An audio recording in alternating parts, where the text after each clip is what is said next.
Podcast Pesadelos Reais apresenta A Bolsa de Viagem. Conto de terror escrito por Adrian Blackwood. Alguns dos assuntos abordados podem ser sensíveis para alguns públicos. Se recomenda a discrição.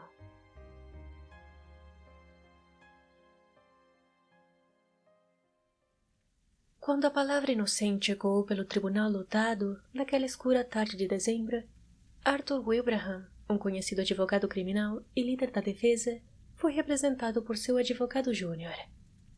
Mas Johnson, seu secretário particular, trouxe o veredito para seus aposentos com a velocidade de um raio.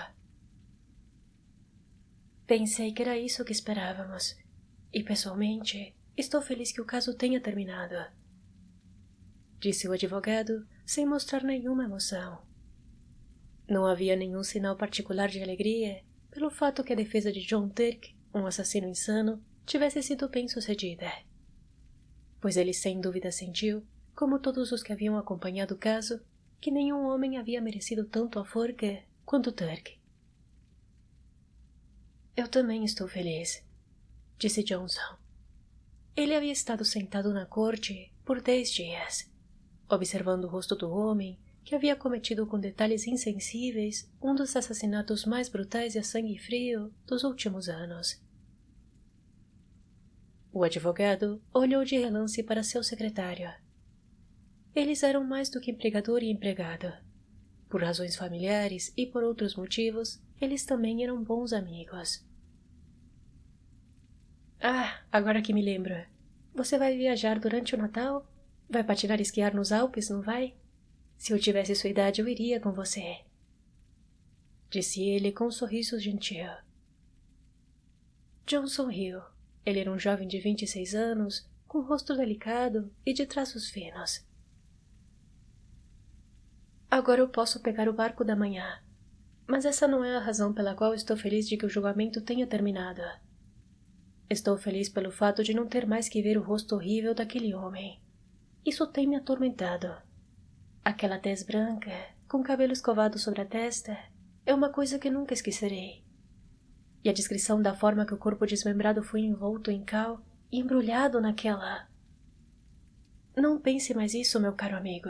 Não pense nisso. Tais imagens podem voltar quando menos desejar. Interrompeu o outro, olhando para ele com curiosidade através de seus olhos profundos. Ele fez uma breve pausa. Agora vai e aproveite suas férias. Quando voltar, quero toda a sua energia para meu trabalho parlamentar. E não quebre seu pescoço esquiando. Johnson apertou sua mão e se despediu. Na porta, ele se virou de repente. Eu sabia que havia algo que eu queria lhe perguntar. Você poderia me emprestar uma de suas bolsas de viagem? É tarde demais para comprar uma hoje à noite. E parto pela manhã antes das lojas abrirem. Claro, assim que eu chegar em casa, vou mandar o Henry com ela para o seu quarto.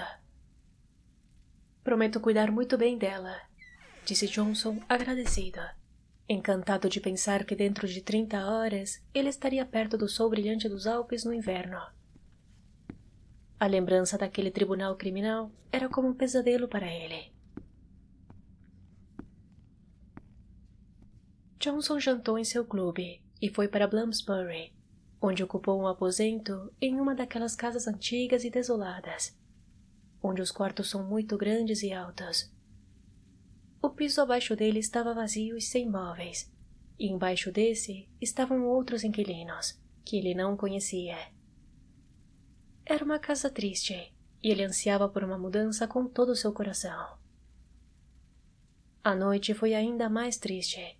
O tempo estava inclemente, e havia poucas pessoas na rua. Uma chuva fria varreu as ruas, junto ao vento leste mais forte que ele já havia sentido. O vento uivava com pesar entre as enormes casas sombrias. Ao chegar em seu quarto, ele ouviu o vento assobiar sobre o mundo de telhados pretos, além de suas janelas.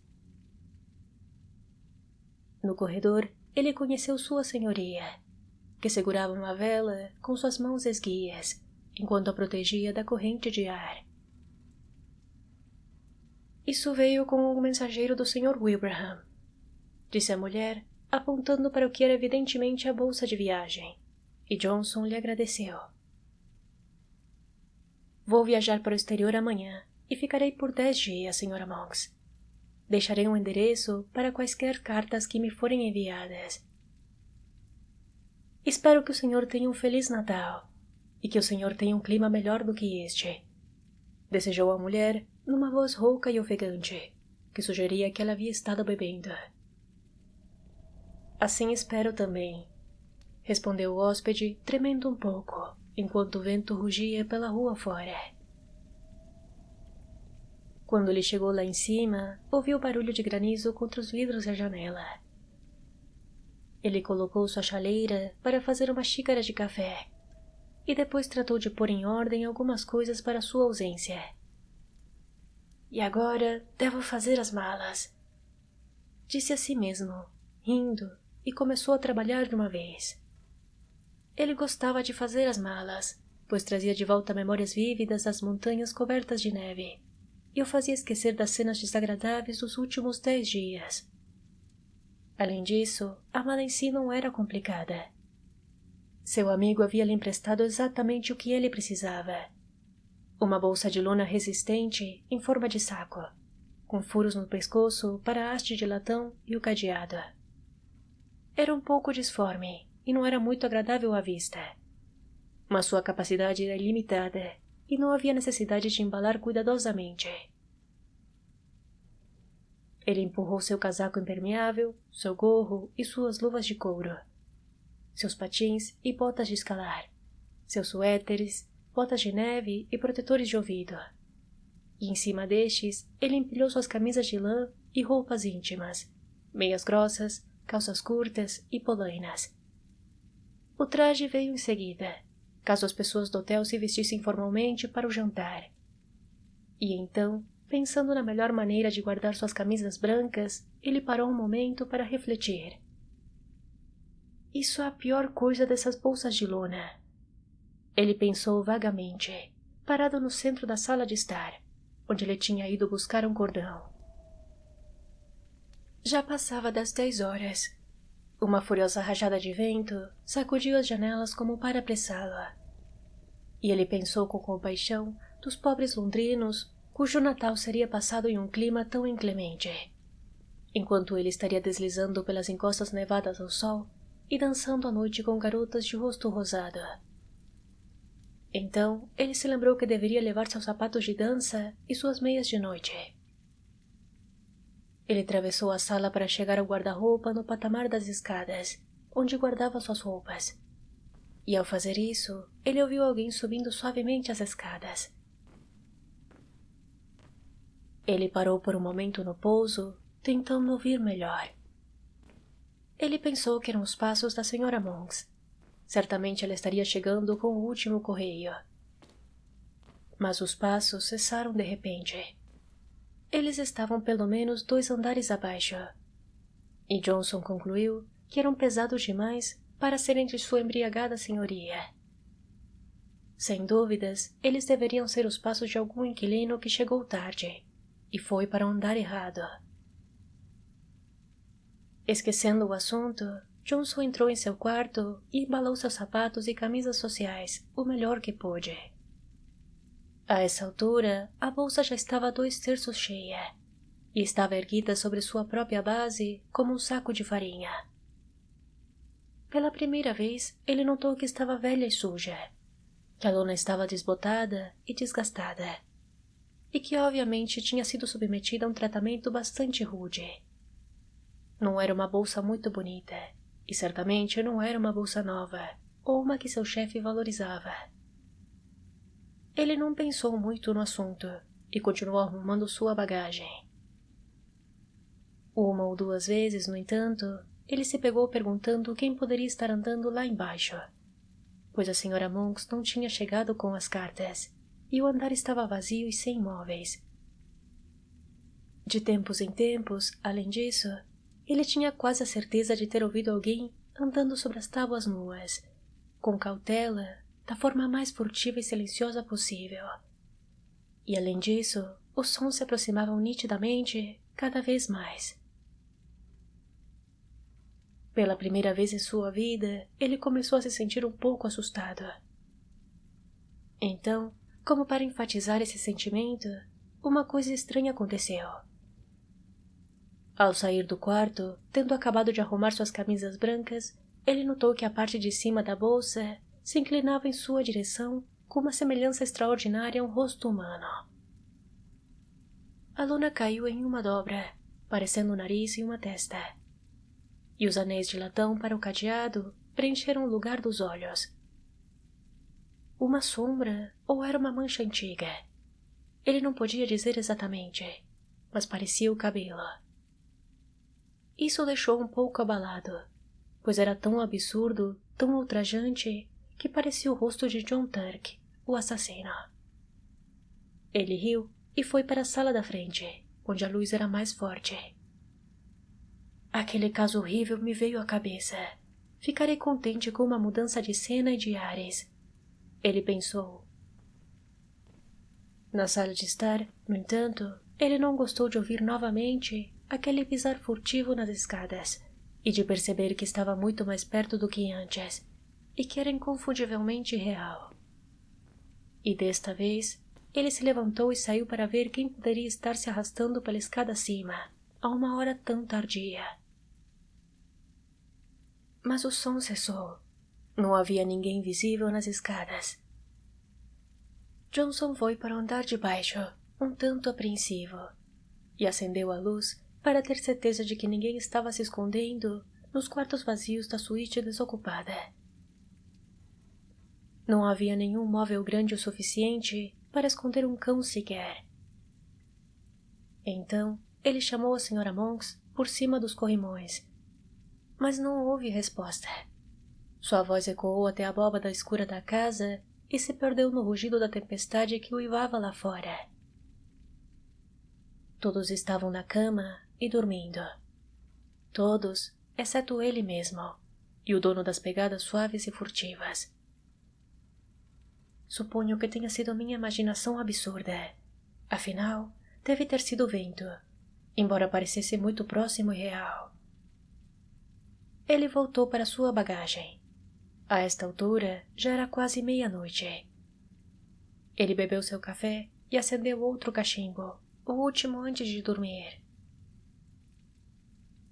É difícil afirmar exatamente em que ponto o medo começa, quando as causas desse medo não são claramente definidas. As impressões se acumulam na superfície da mente, camada por camada, assim como o gelo se acumula na superfície da água parada. Muitas vezes de forma tão leve que a consciência não reconhece com clareza. Então, chega-se a um ponto em que as impressões acumuladas se tornam uma emoção definida, e a mente percebe que algo ocorreu. De repente, Johnson reconheceu que se sentia nervoso, terrivelmente nervoso. Ele também reconheceu que há algum tempo as causas deste sentimento estavam se acumulando lentamente, embora ele tivesse acabado de chegar ao ponto em que foi forçado a reconhecê-las.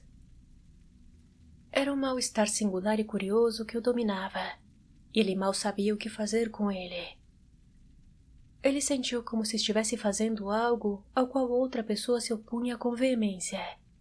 Além do mais, uma pessoa que tinha algum direito de objeção.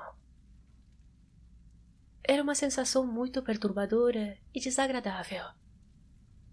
Não muito diferente das persistentes motivações da consciência. Quase, de fato, como se estivesse fazendo algo que sabia que estava errado. No entanto, embora ele procurasse energicamente em sua mente, ele não podia de forma alguma encontrar o segredo desse mal-estar crescente. E isso o deixava perplexo. Mais ainda, isso o afligia e o assustava. Suponho que sejam apenas meus nervos, disse ele em voz alta, com um sorriso forçado. O ar da montanha vai curar tudo isso. Ah, isso me faz lembrar dos meus óculos de neve, acrescentou ele, ainda falando consigo mesmo. Ele estava parado junto à porta do quarto durante esse breve monólogo. E enquanto passava rapidamente em direção à sala de estar para buscá-los no armário, ele viu no canto do olho o contorno indistinto de uma figura de pé nas escadas, a poucos metros do topo. Era alguém em posição inclinada, com uma mão no corrimão e o rosto olhando para cima em direção ao pouso. E no mesmo instante, ele ouviu um passo cambaleante. A pessoa que estava andando de um lado para o outro todo esse tempo tinha finalmente subido ao seu próprio andar. Quem no mundo poderia ser? E o que ele queria? Johnson prendeu a respiração bruscamente e ficou parado. Então, após alguns segundos de hesitação, ele arranjou coragem e se virou para investigar. Para seu espanto, ele viu que as escadas estavam vazias. Não havia ninguém lá. Ele sentiu uma série de calafrios e os músculos das suas pernas enfraqueceram. Por vários minutos, Johnson espreitou com firmeza as sombras que se reuniam no topo da escada, onde ele tinha visto a figura. Então, ele começou a caminhar rapidamente. De fato, quase correu até chegar à luz do quarto. No entanto, ele mal tinha passado a porta quando viu alguém subindo rapidamente as escadas atrás dele e entrar no seu quarto. Era um passo pesado, mas ao mesmo tempo furtivo. Eram os passos de alguém que não queria ser visto. E foi neste preciso momento que o nervosismo que Johnson havia experimentado até então ultrapassou seus limites e entrou num estado de pânico, quase de medo agudo e irracional. Antes de se transformar em terror, havia um limite a ser ultrapassado, e além dele ficava a região do puro horror. A posição de Johnson não era nada invejável. Meu Deus, então havia alguém na escada, e quem quer que seja, agora entrou no meu quarto. Murmurou, enquanto sua pele se arrepiava. O delicado rosto de Johnson ficou absolutamente branco, e por alguns minutos ele não soube o que pensar ou fazer. Então ele percebeu intuitivamente que a demora só agravaria o medo. E assim, ele atravessou o pouso e foi direto para outra sala, onde alguns segundos antes os passos tinham desaparecido. Quem está aí? É você, Sra. Monks? Ele chamou em voz alta, enquanto caminhava e ouvia a primeira metade de suas palavras ecoarem pela escada vazia, enquanto a segunda metade caiu muda contra as cortinas, em uma sala que aparentemente não tinha outra figura humana além da sua própria. Quem está aí? O que você quer aqui?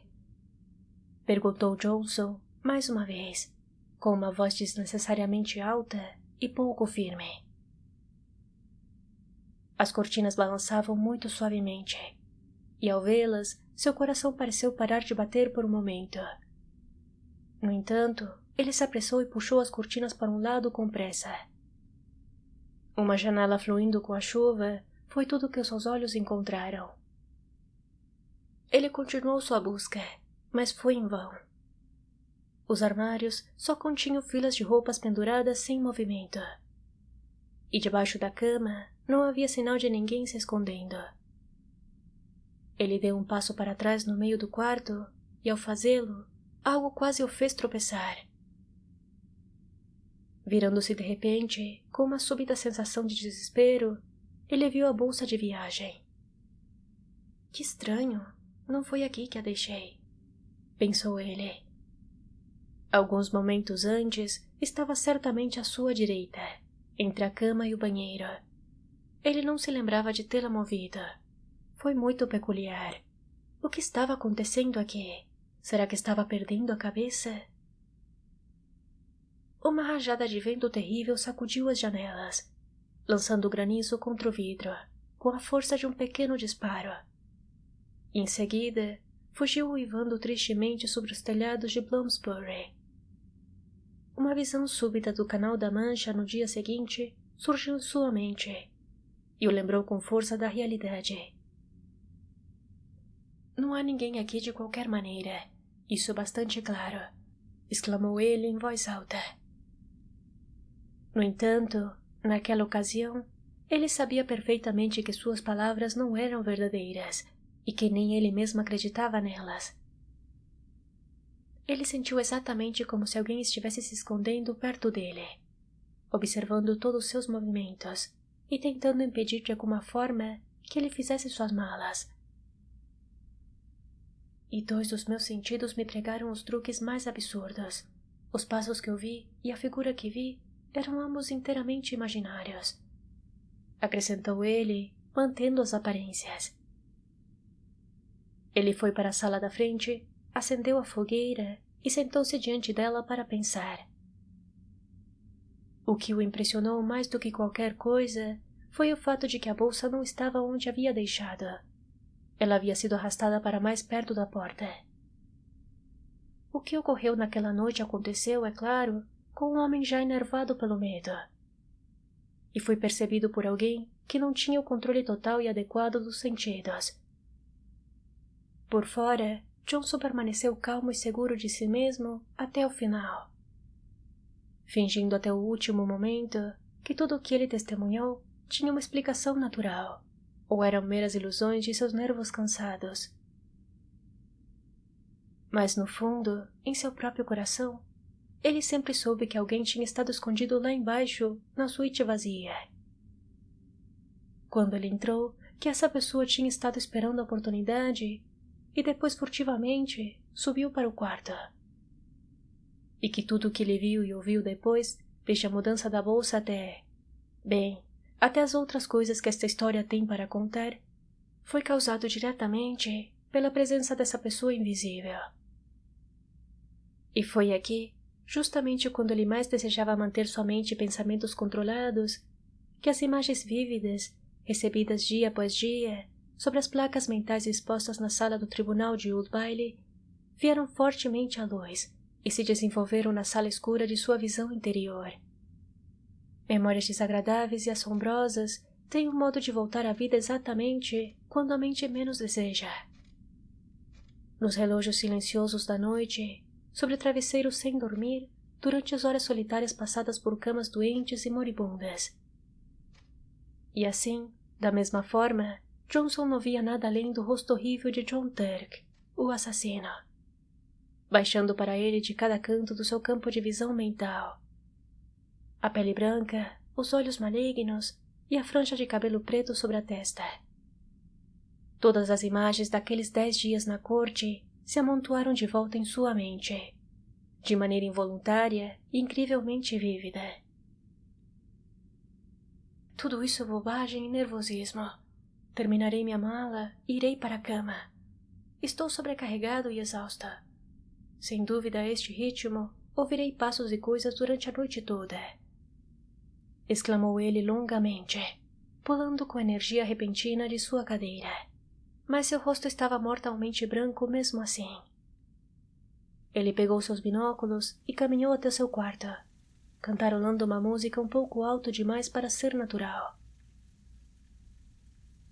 Ao mesmo tempo em que ele andava, e no instante em que ele cruzou a porta e ficou dentro do quarto, algo gelou seu coração, e ele sentiu que todos os cabelos de sua cabeça se levantavam.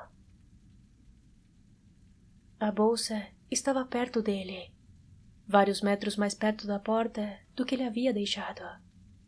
E logo acima do seu topo amassado, ele viu a cabeça e um rosto que lentamente se abaixou, como se alguém estivesse se agachando atrás da bolsa para se esconder. E ao mesmo tempo, um som como de um suspiro prolongado era nitidamente audível no ar parado em torno dele, entre as rajadas de tempestade do lado de fora. Johnson tinha mais coragem e força de vontade do que a indecisão que seu rosto indicava. Mas a princípio, uma onda de terror o atingiu, e por alguns segundos ele não pôde fazer nada além de ficar de pé e olhar fixamente. Um tremor violento correu pelas suas costas e pernas, e ele estava consciente de um impulso tolo, quase histérico, de gritar. Esse suspiro parecia estar em seu próprio ouvido, e o ar tremia com ele. Era sem dúvida um suspiro humano. Quem está aí? Disse ele longamente. Ao recuperar sua voz, entretanto, embora ele quisesse falar com determinação, o tom que saiu foi um murmúrio tênue, pois ele havia perdido parcialmente o controle de sua boca. Ele deu um passo à frente para que pudesse enxergar tudo em volta e por cima da bolsa. É claro que não havia nada ali, nada além do tapete desbotado e dos lados da lona protuberante. Ele estendeu as mãos e abriu a boca da bolsa onde tinha caído, estando apenas 3 partes cheias. E então ele viu pela primeira vez que ao redor do interior e umas 6 polegadas do topo havia uma ampla mancha de cor vermelho escuro. Era uma mancha de sangue antiga e desbotada. Ele proferiu um grito e tirou as mãos como se elas tivessem sido queimadas. Ao mesmo tempo, a bolsa deu uma leve guinada em direção à porta. Johnson caiu para trás, procurando com as mãos o apoio de algo sólido. E a porta estando mais atrás dele do que ele percebeu, recebeu seu peso bem a tempo de evitar sua queda, e fechou-se com um forte estrondo. No mesmo instante, o balançar do seu braço esquerdo tocou acidentalmente o interruptor, e a luz do quarto se apagou. Foi uma situação embaraçosa e desagradável. E se Johnson não tivesse tido a coragem, ele poderia ter feito todo tipo de coisas tolas. No entanto, mesmo assim, ele se recompôs e apalpou ferozmente a parede para acender novamente a luz com o botão de bronze. Mas o rápido fechamento da porta tinha colocado os casacos pendurados sobre ele, e seus dedos se enrolaram em uma confusão de mangas e bolsos, de modo que se passaram alguns momentos antes que ele encontrasse o interruptor. E naqueles poucos momentos de perplexidade e terror, aconteceram 2 coisas, que o fizeram ultrapassar os limites da região do verdadeiro horror. Ele ouviu claramente a bolsa arrastando-se pesadamente pelo chão, com saltos e solavancos. E perto do seu rosto, ele ouviu mais uma vez o suspiro de um ser humano. Em seus esforços angustiados para encontrar o interruptor de latão na parede, ele quase arrancou suas unhas. Mas mesmo naquele momento desesperado, tão rápidos e alertas são as impressões de uma mente excitada pela emoção viva, ele teve tempo para perceber que tinha medo do retorno da luz, e que talvez fosse melhor permanecer escondido na proteção misericordiosa da escuridão. Foi apenas o impulso de um momento. No entanto, e antes que ele pudesse aproveitá-lo, Johnson cedeu automaticamente ao desejo original, e o quarto ficou novamente inundado de luz. Mas o segundo instinto tinha sido certo. Teria sido melhor para ele ter ficado no abrigo da escuridão, pois ali, perto dele, dobrando-se sobre o saco semi-embalado, claro como a vida, no brilho impiedoso da luz elétrica, estava a figura do assassino John Turk, a menos de 1 metro dele. O homem estava de pé, com a franja de cabelos pretos marcada claramente contra a palidez da testa. Ali estava toda a horrível presença do canalha, tão vívido como o havia visto dia após dia em Old Bailey, quando ele estava no banco dos réus, cínico e insensível, sob a própria sombra da forca. Em um piscar de olhos, Johnson percebeu o que tudo isso significava. A bolsa suja e muito usada, a mancha vermelha dentro dela, a terrível condição esticada dos lados salientes. Ele se lembrou de como o corpo da vítima havia sido enfiado em um saco de lona para ser enterrado. Os fragmentos horríveis e desmembrados foram forçados com cal nesta mesma bolsa, e ela havia sido apresentada como prova. Tudo voltou a ele tão claro como o dia. Muito calmamente, sua mão apalpou atrás dele para buscar a maçaneta da porta. Mas antes que ele pudesse realmente virá-la, a coisa que ele mais temia ocorreu, e John Turk levantou seu rosto demoníaco e olhou para ele. No mesmo instante em que o suspiro pesado passou pelo ar da sala, proferindo de alguma forma as palavras: "É a minha bolsa, e eu a quero." Johnson lembrou-se apenas de abrir a porta e depois cair sobre o chão do pouso. enquanto tentava desesperadamente entrar na sala da frente. Ele permaneceu inconsciente por muito tempo, e ainda estava escuro quando abriu os olhos e percebeu que estava deitado, rígido e ferido, sobre as tábuas frias. Então a memória do que ele havia visto voltou à sua mente e ele desmaiou de novo. Quando acordou pela segunda vez, o amanhecer invernal estava apenas começando a espreitar pelas janelas, pintando as escadas de um cinza sombrio, e ele conseguiu rastejar até a sala da frente e se cobrir com o sobretudo na poltrona, onde, de certa forma, adormeceu. Um grande clamor o despertou. Ele reconheceu a voz da Sra. Monks, alta e solene. — O senhor não foi para a cama? Está doente ou aconteceu alguma coisa? Há um cavalheiro que o deseja ver com urgência, embora ainda não sejam as 7 horas e... — Quem é? Eu estou bem, obrigado. Adormeci na poltrona, eu suponho.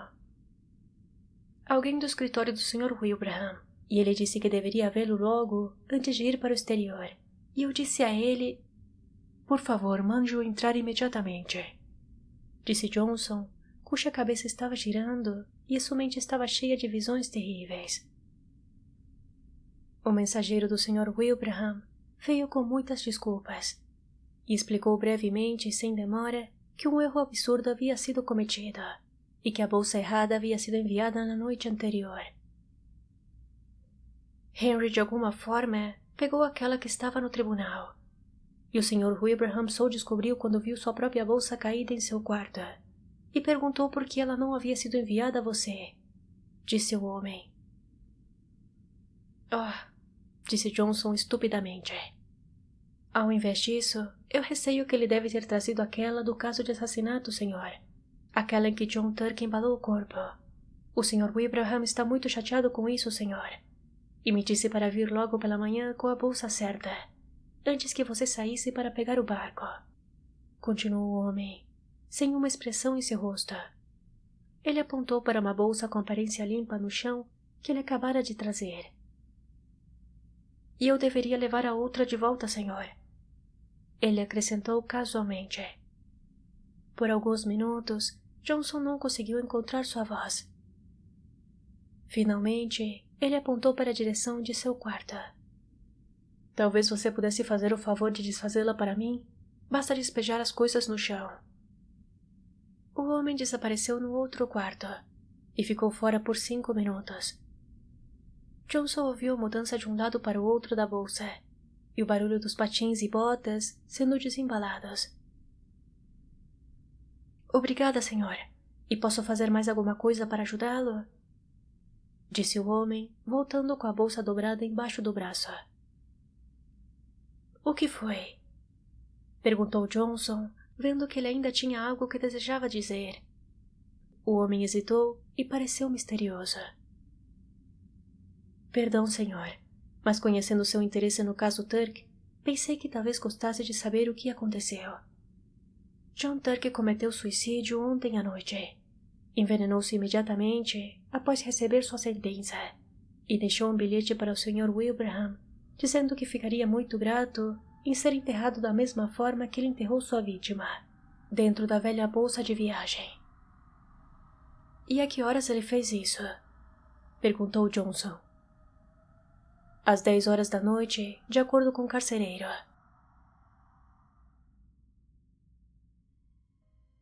Se você gostou deste episódio, compartilhe com seus amigos. Não se esqueça de avaliar deixando 5 estrelas no Spotify e me siga no Instagram no @podcast Pesadelos Reais. Se quiser apoiar este projeto, considere ser um apoiador. A partir de R$6 mensais, você estará me ajudando muito a manter este projeto em pé, produzir de forma mais frequente e melhorar o equipamento utilizado na produção. Procure o podcast Pesadelos Reais no Apoia-se ou verifique os links na descrição. Muito obrigada por ouvir até aqui e até o próximo episódio.